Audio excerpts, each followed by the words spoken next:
മമത തന്റെ അമ്മയോടൊപ്പം പാടത്ത് നിൽക്കുകയായിരുന്നു. വിളവെല്ലാം പാകമായി കഴിഞ്ഞിരുന്നു. പകുതി പാടത്ത് ധാന്യങ്ങളും ബാക്കിയുള്ള ഭാഗത്ത് കാബേജ്, മല്ലി, മുളക്, തക്കാളി മുതലായ പച്ചക്കറികളുമാണ് പാകമായിരുന്നത്. വരൂ മോളെ, എത്രയാണോ വിളവുണ്ടായിരിക്കുന്നത് അതിന്റെ പകുതി നമുക്ക് മാർക്കറ്റിൽ വിൽക്കാം. പിന്നെ ബാക്കി പകുതി നമുക്ക് കഴിക്കുന്നതിന് മാറ്റിവെക്കാം. അടുത്ത ദിവസം അവർ രണ്ടുപേരും പകുതി വിളവുമെടുത്ത് മാർക്കറ്റിൽ വിൽക്കാനായി പോയി. ഇത്രയും സാധനത്തിന് അവർക്ക് വെറും 40,000 രൂപയാണ് കിട്ടിയത്. സഹോദര, താങ്കൾ ഇത് വളരെ ചെറിയ പൈസയാണ് തന്നത്. ഇതിനേക്കാളും ഈ വിളവുകൾ ഉണ്ടാക്കുന്നതിന് നമുക്ക് ചിലവായിട്ടുണ്ട്. സഹോദരി, ഇപ്രാവശ്യം ഗവൺമെന്റ് റേറ്റ് വളരെ കുറച്ചിരിക്കുകയാണ്. എനിക്ക് എന്റെ പോക്കറ്റിൽ നിന്ന് താങ്കൾക്ക് തരാൻ കഴിയില്ലല്ലോ. അമ്മേ, അങ്കിൾ പറയുന്നത് തികച്ചും ശരിയാണ്. ഇതിൽ ഈ പാവത്തിന്റെ തെറ്റെന്താണ്? എന്താണ് കിട്ടിയത് അത് വാങ്ങിക്കാം.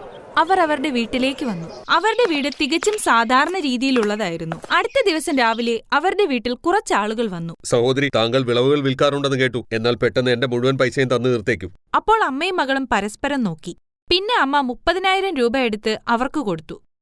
ഇതെന്താണ് തന്നത് സഹോദരി? വർഷം മുഴുവനും കൃഷി ചെയ്യുവാനായി മുഴുവൻ പൈസയും ഞാനാ തന്നതെന്ന് നിങ്ങൾക്കറിയില്ലേ? വെള്ളമൊഴിക്കാനും ഉഴുതുമറിക്കാനും വൃത്തിയാക്കാനും എല്ലാം കണക്കുകൂട്ടി 50,000 രൂപയുണ്ട്. താങ്കളത് മറന്നുപോയോ? ശരിയാണ് സഹോദര, എനിക്കെല്ലാം അറിയാം. പക്ഷേ താങ്കളും അറിഞ്ഞിട്ടുണ്ടാവുമെന്ന് കരുതുന്നു.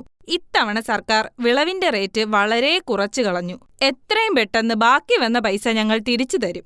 ശരി, എനിക്ക് നിങ്ങളെ വളരെ കാലമായി അറിയാവുന്നതുകൊണ്ട് വിശ്വസിക്കുന്നു.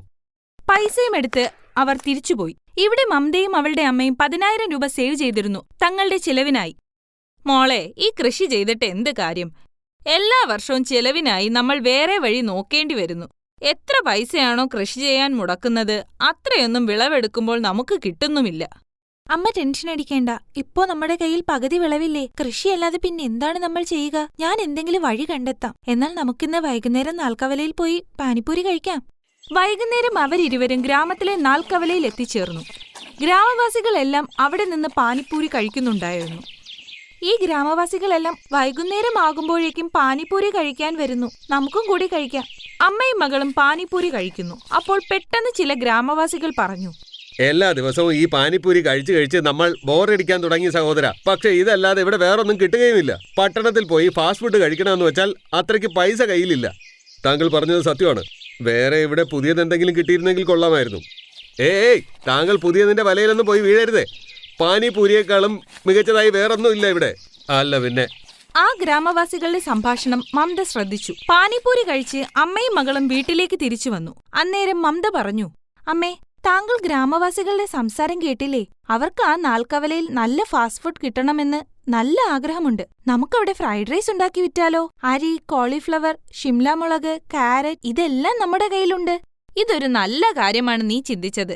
ആദ്യ ദിവസം മുതൽ നമ്മുടെ ഫ്രൈഡ് റൈസ് ചിലവായി തുടങ്ങും. അടുത്ത ദിവസം അമ്മയും മകളും ഒരുമിച്ച് പാനിപൂരിക്കാരന്റെ നേരെ മുൻപിൽ തങ്ങളുടെ ഫ്രൈഡ് റൈസിന്റെ ഉന്തുവണ്ടി വച്ചു. അത് കണ്ടപ്പോൾ തന്നെ ഗ്രാമവാസികൾ മുഴുവൻ അവിടെ ഒത്തുകൂടി. ആ മോളെ, ഇതെന്താണ്? അങ്കിൾ, ഇത് ഫ്രൈഡ് റൈസ് ആണ്. പട്ടണത്തിൽ ഇത് ധാരാളം വിൽക്കുന്നുണ്ട്. നിങ്ങളെല്ലാരും ഇന്നലെ പറഞ്ഞില്ലേ എന്തെങ്കിലും പുതിയത് വേണമെന്ന്? അതുകൊണ്ട് ഞങ്ങൾ കൊണ്ടുവന്നതാണ്. എന്നാൽ വേഗം നിങ്ങൾ നമുക്കൊരു പ്ലേറ്റ് ഫ്രൈഡ് റൈസ് തരൂ. കാണാൻ നല്ലതായി തോന്നുന്നു. സ്വാദില്ലെങ്കിൽ നിങ്ങൾ ആരും പൈസ തരണ്ട. ഒരു പ്ലേറ്റിന് വെറും 10 രൂപയാണ്. മമത എല്ലാവർക്കും ഒരു പ്ലേറ്റ് ഫ്രൈഡ് റൈസ് കൊടുത്തു. ഫ്രൈഡ് റൈസ് കഴിച്ചപ്പോൾ എല്ലാവർക്കും സന്തോഷമായി. എന്തൊരു സ്വാദാണ് മോളെ. വാ, ഫ്രൈഡ് റൈസ് കഴിക്കാൻ സൂപ്പറാണ്. ഇങ്ങനെ ഗ്രാമവാസികൾക്ക് പുതിയത് കിട്ടാൻ തുടങ്ങി. അതുകൊണ്ട് അയാളുടെ അടുത്ത് ആരും പാനിപ്പൂരി കഴിക്കാൻ പോകാതെയായി. അയാൾക്ക് അവിടെ നിന്ന് മമതയോടും അവളുടെ അമ്മയോടും അസൂയ തോന്നി. ഇവർ രണ്ടുപേരും കൂടി എന്റെ എല്ലാം നശിപ്പിച്ചു. ഞാൻ ഇവിടെ ഈ നാൽക്കവലയിൽ പണ്ട് മുതൽക്കേയുണ്ട്. എന്നെക്കാളും ബുദ്ധി ഇവർ രണ്ടുപേരും ഉപയോഗിക്കരുത്. കണ്ടോ ഞാൻ എന്താ ചെയ്യാൻ പോകുന്നതെന്ന്. അടുത്ത ദിവസം മുതൽ അയാളും ഫ്രൈഡ് റൈസ് വിൽക്കാൻ ആരംഭിച്ചു. അയാൾ അയാളുടെ ഫ്രൈഡ് റൈസിൽ കുറച്ച് ഔഷധ സസ്യങ്ങൾ ചേർത്തു. അതുകൊണ്ട് ഗ്രാമവാസികൾക്ക് അതിന്റെ സ്വാദ് വളരെ ഇഷ്ടപ്പെട്ടു. പിന്നെ എല്ലാവരും അയാളുടെ കടയിൽ പോകാൻ തുടങ്ങി. ഇവിടെ മമതയും അമ്മയും വിഷമത്തിലായി.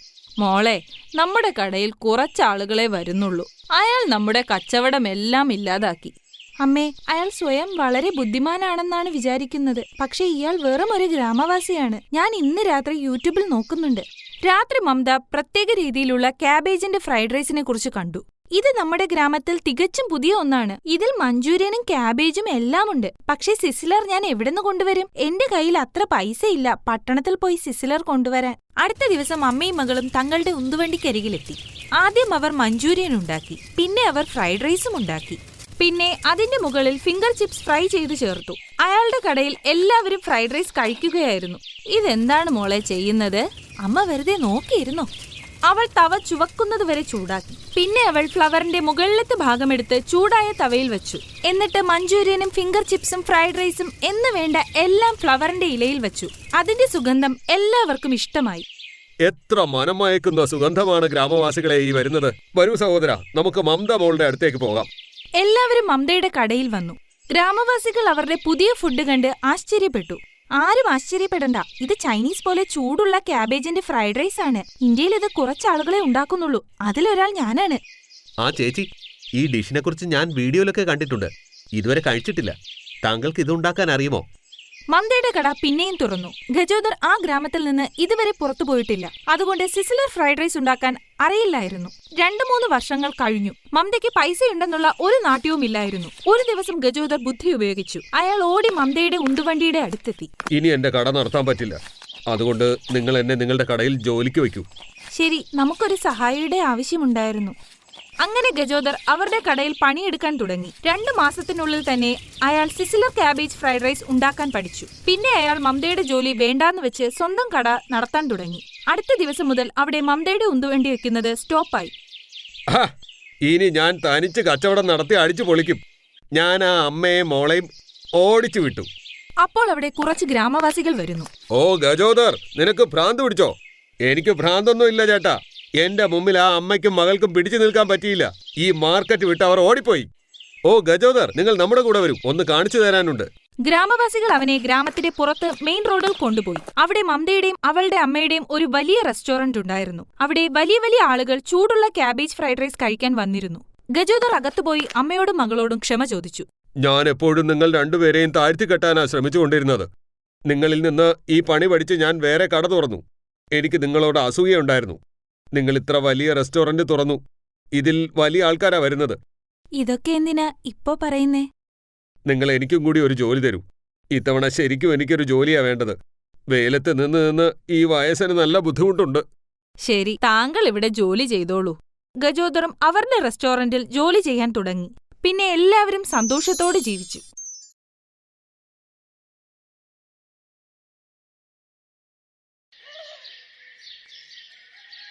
ദീപക്കിന് നല്ല സാലറി ഉണ്ടായിരുന്നു. അതുകൊണ്ട് കല്യാണം കഴിഞ്ഞ 1 വർഷത്തിനുള്ളിൽ പ്രിയ ഭർത്താവിന്റെ വീട്ടിൽ നിന്നും മാറി.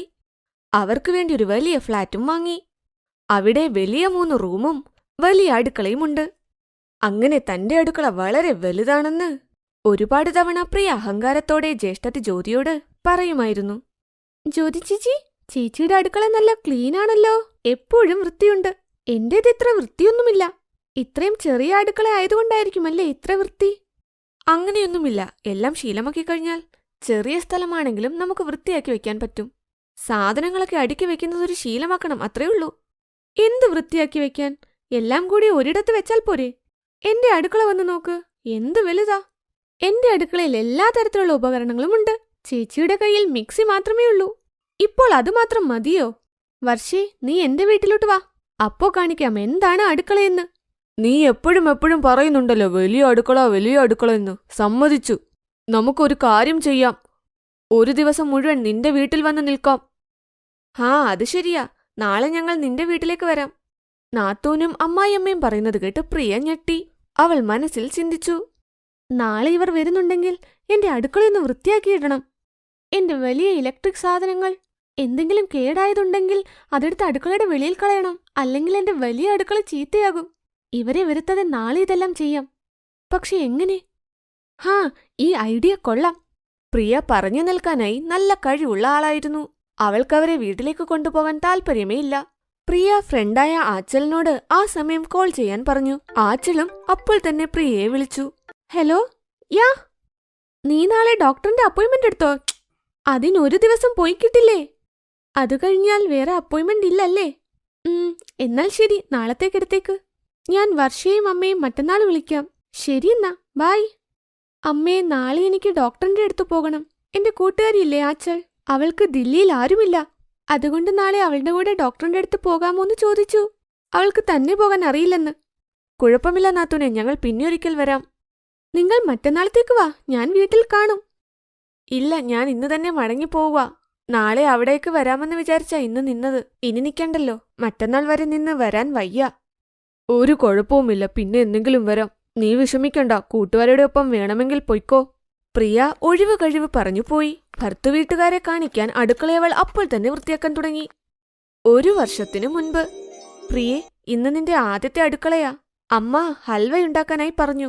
എന്തെങ്കിലും ആവശ്യമുണ്ടെങ്കിൽ എന്നോട് പറ, സാധനമൊക്കെ ഇവിടെ വെച്ചിട്ടുണ്ട്. ഇത്രയും ചെറിയ അടുക്കളയിൽ? എനിക്ക് ഭക്ഷണം ഉണ്ടാക്കാനൊന്നും അറിയില്ല. ഇവിടെ നിൽക്കാൻ പോലും സ്ഥലമില്ല. ഞാൻ വിയർത്ത് കുളിക്കും. ഇത്രയും ചൂടത്ത് നിന്ന് എങ്ങനെ പണിയെടുക്കാൻ പറ്റും? അമ്മയോട് പറഞ്ഞേക്കൂ, ഞാൻ ആദ്യ അടുക്കളയിൽ ഒന്നും ചെയ്യുന്നില്ലെന്ന്. ഞാൻ എന്തെങ്കിലും ഉണ്ടാക്കണമെങ്കിൽ എന്റെ അടുക്കള വലുതായിരിക്കണം. നീ എന്തായി പറയുന്നത്? വധുവിന്റെ ആദ്യ അടുക്കള ഒരു ചടങ്ങാണ്. ഇത് ചെറിയ അടുക്കളയാണെന്ന് പറഞ്ഞ് നീ ചടങ്ങ് ചെയ്യാൻ വിസമ്മതിക്കുന്നോ? അയ്യോ, ഞാൻ കല്യാണം കഴിച്ചു വന്നിട്ട് 40 വർഷമായി ഈ അടുക്കളയിലാണ് പണിയെടുക്കുന്നത്. കഴിഞ്ഞ 8 വർഷങ്ങളായി ജ്യോതിയും ഇവിടെയാണ് പണിയെടുക്കുന്നത്. ഞങ്ങൾക്ക് തോന്നിയിട്ടില്ല ഇത് ചെറിയ അടുക്കളയാണെന്ന്. നോക്ക്, അടുക്കള എന്ത് ഭംഗിയായിട്ടാ വെച്ചിരിക്കുന്നത് നിന്റെ ജ്യേഷ്ഠത്തി. ചേട്ടത്തി ഈ ചെറിയ അടുക്കളയിൽ അഡ്ജസ്റ്റ് ചെയ്തിട്ടുണ്ടെങ്കിൽ ഞാനെന്തിനാ ഈ ചെറിയ അടുക്കളയിൽ അഡ്ജസ്റ്റ് ചെയ്യേണ്ടത്? ഞങ്ങൾ ഈ വർഷം തന്നെ പുതിയ ഫ്ലാറ്റിലേക്ക് മാറും. അവിടെ ഞാൻ വലിയ അടുക്കളയും വെക്കും. എനിക്ക് പറ്റില്ല ഈ ചെറിയ അടുക്കളയുള്ള വീട്ടിൽ കഴിയാൻ. പ്രിയ അതിനുശേഷം ആ ചെറിയ അടുക്കളയിൽ കയറിയിട്ട് പോലുമില്ല. അങ്ങനെ 1 വർഷത്തിനുള്ളിൽ അവർ വേറെ വലിയ ഫ്ലാറ്റിൽ താമസിച്ചു. പ്രിയയുടെ ഫ്ലാറ്റ് വലുതായെങ്കിലും അവളുടെ മനസ്സ് വളരെ ചെറുതായിരുന്നു. ജ്യോതിയുടെ അടുക്കള ചെറുതാണെങ്കിലും അവളുടെ മനസ്സ് വലുതാണ്. കല്യാണത്തിനു ശേഷം ജ്യോതി ആ കൊച്ചു അടുക്കളയിൽ ഒരുപാട് തവണ ബുദ്ധിമുട്ടിയിട്ടുണ്ട്. ഇടയ്ക്കിടയ്ക്ക് അമ്മായിയമ്മയ്ക്ക് തോന്നാറുണ്ടായിരുന്നു അടുക്കളയുടെ കുറച്ച് സ്ഥലത്ത് അടുക്കള വലുതാക്കി ആധുനിക കിച്ചൺ ചെയ്യാമെന്ന്. അതിനെക്കുറിച്ച് അവിടെ സംസാരം വന്നു. മോനെ, ഞാൻ ചിന്തിക്കുകയായിരുന്നു അടുക്കള കുറച്ച് വലുതാക്കിയാലോ എന്ന്. ഇപ്പോൾ കുടുംബവും വലുതായില്ലേ, മരുമോൾക്ക് ചെറിയ അടുക്കളയിൽ ബുദ്ധിമുട്ടുണ്ടായിരിക്കും. അവൾ ഒരിക്കലും അത് പറഞ്ഞിട്ടില്ല. പക്ഷേ എന്റെ മനസ്സിൽ തോന്നുന്നുണ്ട് അടുത്ത വർഷമെങ്കിലും അടുക്കള വലുതാക്കണമെന്ന്. മരുമകൾക്കത് വലിയൊരു സഹായമാകും. ശരിയമ്മേ, ഞാൻ ഇന്ന് തന്നെ വലിയ അടുക്കള ഉണ്ടാക്കാൻ വേണ്ടി ഏതെങ്കിലും ഡീലറിനോട് സംസാരിക്കാം. ജ്യോതിക്ക് വേണ്ടി വലിയ അടുക്കള ഉണ്ടാക്കാനുള്ള സർപ്രൈസ് അമ്മായിയമ്മയ്ക്കും മകനുമിടയിൽ നടന്നു. ഇക്കാര്യങ്ങൾ തീരുമാനിച്ചപ്പോൾ പെട്ടെന്ന് നല്ല മഴക്കാലവും വന്നു. അങ്ങനെ ഒരു ദിവസം പ്രിയയുടെ അടുക്കളയിൽ വന്ന് പ്രിയ നോക്കിയപ്പോൾ അതിന്റെ ജനലിനടുത്തായി രാത്രി മഴ പെയ്ത് അടുക്കള മുഴുവനും വെള്ളം കയറിയിരുന്നു. അടുക്കളയിലുണ്ടായിരുന്ന ഉപകരണങ്ങളും സാധനങ്ങളും മഴവെള്ളത്തിൽ നശിച്ചുപോയി. പ്രിയയുടെ സുന്ദരമായ വലിയ അടുക്കള മഴ കാരണം നശിച്ചുപോയി. ഭക്ഷണം എങ്ങനെ ഉണ്ടാക്കുമെന്ന് പ്രിയ പേടിച്ചു. പ്രിയേ, എനിക്ക് തോന്നുന്നത് ഗ്യാലറിയിൽ നമ്മൾ പുതിയ ജനൽ വെച്ചില്ലെങ്കിൽ വെള്ളം ഉള്ള ഒരു ജനലിൽ കൂടെ അകത്ത് വരും. ഇനിയിപ്പോൾ മഴ നിന്നിട്ടേ നമുക്ക് പുതിയ ജനൽ വയ്ക്കാനും പറ്റൂ. ഈ വെള്ളമെല്ലാം ജനലിലൂടെയാ വരുന്നത്. എന്തെങ്കിലുമൊക്കെ ചെയ്തേ പറ്റൂ. പക്ഷേ ഭക്ഷണം എങ്ങനെ ഉണ്ടാക്കും? അടുക്കളയിൽ നിൽക്കാൻ പോലും സ്ഥലമില്ല. എല്ലാം നശിച്ചുപോയി. കുഴപ്പമൊന്നുമില്ല, മഴയൊക്കെ തോരുമ്പോൾ എല്ലാ പ്രശ്നങ്ങളും തീരും. ഒരു കാര്യം ചെയ്യാം, നമുക്ക് ചേട്ടൻ്റെ വീട്ടിലേക്ക് പോകാം. അവിടെ പോയി കഴിക്കാം. പ്രിയയ്ക്ക് അതല്ലാതെ വേറെ മാർഗമില്ലായിരുന്നു. രവിയോടൊപ്പം ജ്യോതിയുടെ വീട്ടിലേക്ക് പോയി. ഒരു കുഴപ്പവുമില്ല മോളെ, നമ്മൾ പുതിയ പുതിയ വീട്ടിൽ താമസിക്കുമ്പോൾ ഇങ്ങനത്തെ പ്രശ്നങ്ങളെല്ലാം ഉണ്ടാകും.